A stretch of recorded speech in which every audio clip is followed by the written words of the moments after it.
Al-Shabaab. Colonel Abu Karpono, the sub-officer of the military unit that took over the district, said the Somali National Army SNA will establish an operating base in the area to advance the security of Jowhar and Balad districts. Somali government forces backed by the local borough government militia groups have liberated 40 villages and killed 400 Al-Shabaab fighters in the past 3 weeks. Operation is in central Somalia.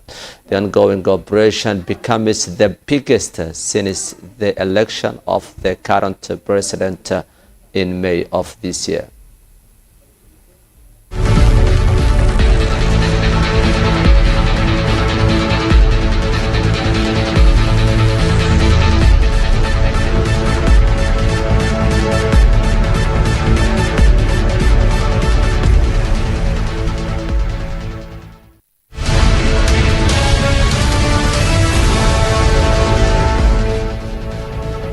Somali President His Excellency Hassan Sheikh Mohamud has congratulated Abdul Latif Rashid on his election as the new president of Iraq following a run-off vote earlier on Thursday. I am pleased to congratulate my brother, His Excellency President Dr. Abdul Latif Rashid, on his election as president of Sisterly Republic of Iraq, wishing him continued success in performing his duties, asking Allah to bring progress and prosperity to his people and dear country under his leadership. Villa Somalia said in a statement. Iraqi lawmakers on Thursday elected Rashid as the new president, marking a crucial step toward forming a new government for the country and ending a year of political deadlock in Iraq.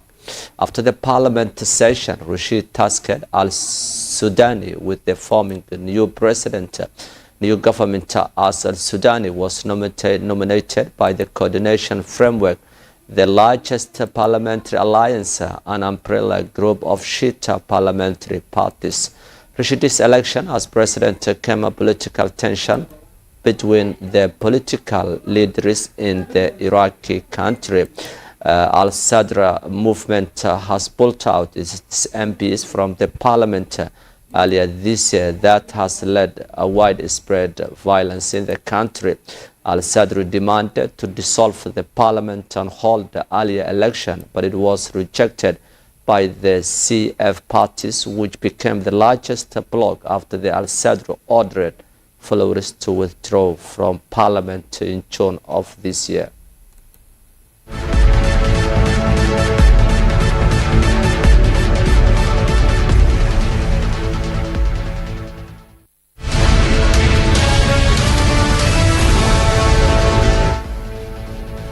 At least 5 Somali civilians were reportedly killed and several others wounded after their vehicle hit an improvised explosive device IED outside the capital, Mogadishu, on Friday. According to witnesses, the vehicle, which was also carrying farm productions, were heading to the capital, Mogadishu. The explosion happened at Hawa Abdi locality on the Afgoye-Mogadishu road. Among the victims killed in the blast were children, according to the local authorities in Hawa Abdi village. The injured people were ferried to Mogadishu's Medina Hospital for treatment. No group has yet claimed responsibility for the bomb attack, but it has pawned the all marks of the Al-Shabaab attacks in the country. The militant group planted its IEDs on the road to target the government and armed forces. The Somali government has recently intensified operations against Al-Shabaab fighters in central regions of the country.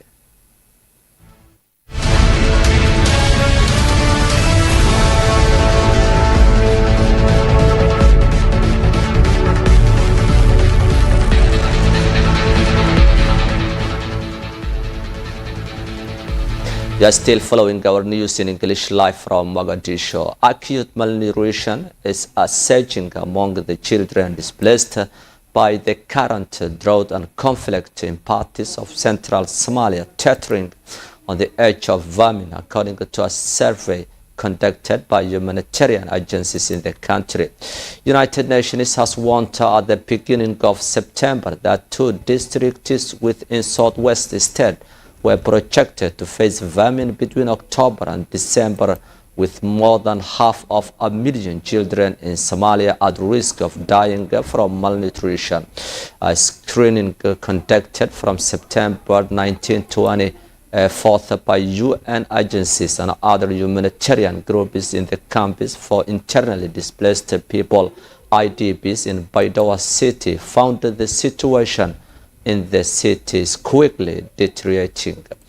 Of more than 98,000 children from Somalia's southwest state screened between the ages of 6 and 59 months, 59% were suffering from acute malnutrition, including 24% of those cases were classified as severe. The report seen by Reuters has shown a previous screening in July and June found 28.6% of the children in the campus were suffering from acute malnutrition, including 10.2% with severe cases. To screening used different methodologies, so the figures cannot independently directly compared, but aid workers said the result clearly indicates a step rise in hunger since July, despite a massive scale-up of the food aid in Somalia to save the lives of half of the population, 8 million people who are on the brink of famine in Somalia.